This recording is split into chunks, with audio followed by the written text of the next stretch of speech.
There's a sound that only some children hear on Christmas Eve. A ringing. Soft at first. Then closer. I heard it once. And I'm still not sure I survived. Welcome to Secrets Unheard, where the stories you were never meant to hear find you. Tonight, I'm going to tell you about my grandmother's house. About the bells that hung beside her fireplace. And about the Christmas Eve that never really ended. Stay until the last word. Because by then, you'll understand why I had to tell you this. I was 8 years old. My little brother, Oliver, was 5. Every year, our family spent Christmas Eve at my grandmother's farmhouse in Vermont. The kind of house that felt like it had grown out of the snow itself. White wooden walls. A wraparound porch. Icicles hanging from the gutters. Like frozen teeth. I loved that house. Everyone did. It always smelled like cinnamon and pine. There was a fire crackling in the stone hearth. And above the mantel, there hung a set of old brass bells. Sleigh bells. Tarnished. Heavy.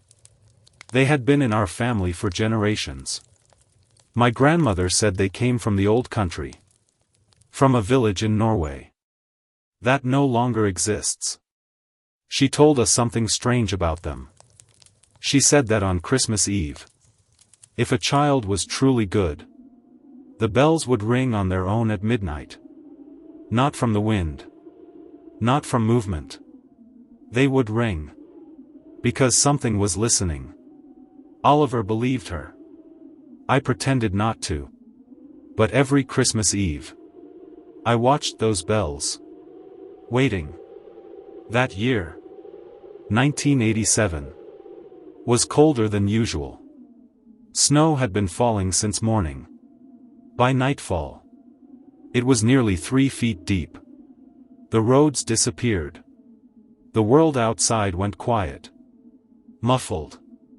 Like the house had been wrapped in cotton. I remember my mother laughing in the kitchen. My father kneeling on the floor, assembling a toy train. Oliver sat beside me on the rug, drawing Santa with a red crayon. Everything felt warm. Everything felt safe. I didn't know this then. But that night, something was already inside the house with us. At 11:30, my grandmother sent us to bed. Oliver didn't want to go. He wanted to stay up for midnight. He wanted to hear the bells. I told him they wouldn't ring. I told him it was just a story. He looked at me and said something I've never forgotten. They're going to ring, he said. And I'm going to hear them first. I should have taken that more seriously. I couldn't sleep. The snow kept falling outside the window. The house creaked and settled. I lay there in the dark, staring at the ceiling. Then it happened. The clock downstairs chimed 12. And before the final toll faded, I heard them. The bells. Clear. Bright. Like they were ringing. Right beside my ear. I sat up. My heart was pounding. But the house was still. No footsteps. No voices. Just the echo of the bells.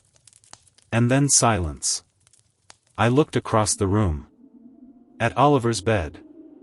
He was sitting up too. His eyes were wide. He wasn't looking at me. He was staring at the door. I whispered his name. He didn't answer. He just raised his hand. And pointed. Toward the hallway. Toward the stairs. I didn't understand then. But something had answered the bells. And it was already climbing that I got out of bed. I don't know why. I should have stayed.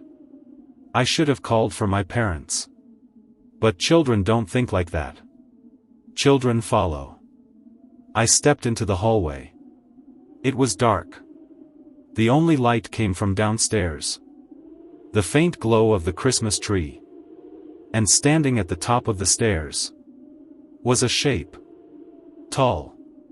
Thin. Wrapped in something red. At first, I thought it was my father. Maybe wearing a Santa suit. A surprise for Oliver. But my father was shorter. And this thing wasn't moving. It was waiting. I tried to speak. Then it turned its head toward me. Slowly. The face was wrong. Too smooth. Too long. Like something wearing skin. That didn't quite fit. I couldn't scream. I couldn't, watching. Then it smiled. Not at me. Past me. At Oliver. This is where my memory breaks. I don't remember what happened next. I don't remember Christmas morning. I don't remember leaving the house. I only remember waking up at home. A week later. My mother said I'd had a fever. She said I'd been dreaming. She said nothing happened. But when I asked about Oliver, she didn't answer. She just left the room. And when we went back to my grandmother's house, the next year, his bed was gone. His drawings were gone. His name was never spoken again. At first, this didn't matter. I thought I was just confused. I thought maybe Oliver never existed. Maybe I imagined him. Maybe I had always been an only child. Then, 3 years ago, I found something. My grandmother passed away in the fall. I was the one who cleaned out her house. In the attic, I found boxes, old photographs, letters, and a journal. Her journal. The last entry was dated December 26, 1987. It read, "The bells rang again. Just as they did for my brother. Just as they did for my mother's sister. The boy heard them. The boy was taken. But the other one survived. I don't know why. The bells never let both children live. Something should have come for him too." She was talking about me. She was talking about Oliver. She knew.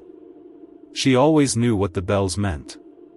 In her village, the bells didn't ring for good children. They rang for marked children. Children who would be taken before dawn. Every generation. It happened again. One child hears the bells. One child is chosen. But I heard them too. And I didn't die.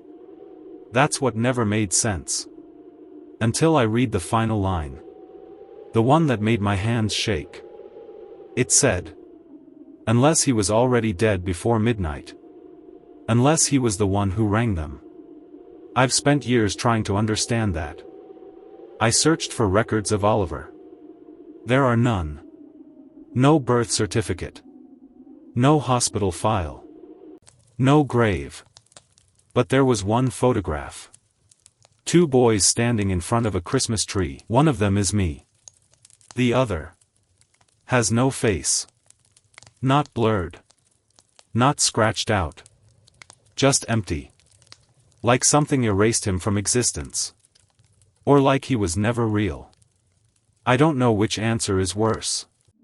Last Christmas, I went back to the house alone. No one wants it now. No one will buy it. At midnight, I stood by the fireplace. The bells still hung above it. I waited. At 11:59, the fire went out on its own. The lights on the old tree flickered. Then I heard footsteps. On the porch. On the roof. Inside the walls. The bells began to ring. But this time, I didn't just hear them. I felt them. In my chest. In my skull. Like they had always been part of me. I turned around. And I saw myself. 8 years old. Standing by the stairs. Pale. Still. Watching me. With black, empty eyes. Beside me. Was Oliver. Smiling. Whole. Real. He pointed at me. And said the same words he said that night. "They're going to ring," he said. "And I'm going to hear them first." This time. I understood. He wasn't the one who was taken. I was. I just didn't know it. I'm still in that house. I think I always have been. Every Christmas Eve. I wait by the fireplace. I listen for the bells. And when they ring, I look for the next child who hears them. Because something must always be taken. And this year, I think I've found one. Someone who listened to this whole story. Someone who listened to this whole story. Someone who couldn't stop. Someone who's still listening now. Merry Christmas. Thank you for staying until the end. If you're watching this, the bells haven't rung for you, not yet. But if you ever hear them on Christmas Eve, don't answer the door. Don't look up the stair. And whatever you do, don't let anyone tell you it was just a story.